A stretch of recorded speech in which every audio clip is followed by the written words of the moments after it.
Hello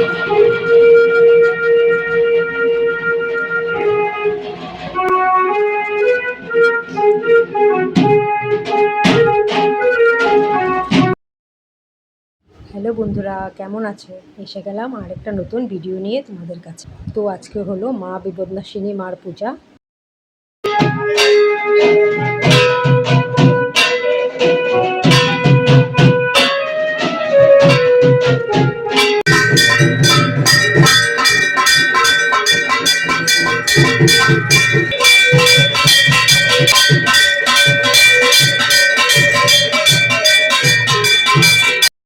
তিথি অনুযায়ী বছরে দুইবার বিপদনাশিনী মার পূজা হয়। এমনি তো হয়ই টুকটাক পুজো, তো এটা তো নিশ্চয়ই সবাই জানো।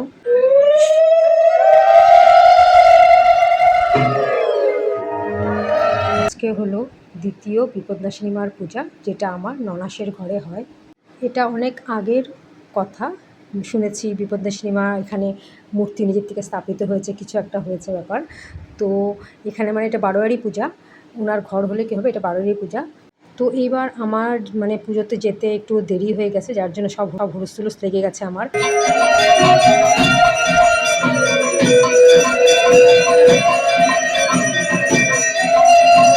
আমার যাওয়ার সাথে সাথেই একদম অঞ্জলি হয়ে গেল। অঞ্জলির পরে তো ভোগ হয়ে গেল। ভোগের পরে এখন এই আমরা আরতি নিলাম, এক এক করে আরতি হলো। পঞ্চপ্রদীপের আরতি সবাই দেখলেন নিশ্চয়ই ভিডিওতে আমার। তারপরে এক এক করে সব রকমের আরতি যে করে, এটা করা হচ্ছে। তারপর আমাদের সিঁদুর খেলা হলো। তারপরে এই প্রসাদ গ্রহণের পালা। তো আমরা প্রসাদটা ছাদের উপরেই দেওয়া হয়। তো আমরা ছাদের উপর গেলাম। তো প্রসাদ খাওয়ার আগে আমার মনে হলো আমি একটু সাইডের ভিউটা নেই। দেখুন উপরের কত দূরে ঝর্ণা একটা, মানে খুব সুন্দর ভিউটা উপরে চারিদিকে দেখুন। তো আমরা এই ভিডিও ফটো করতে করতে এখানে সবাই জায়গাও নিয়ে নিয়েছে, বসে গেছে সবাই প্রসাদ নিতে। তো আমি ভাবলাম ঠিক আছে চলো, প্রসাদ যখন নেওয়া হলো না, নিচে এখানে হচ্ছে যজ্ঞ হচ্ছে, সবার সাথে একটু ফটো নিয়ে নিলাম।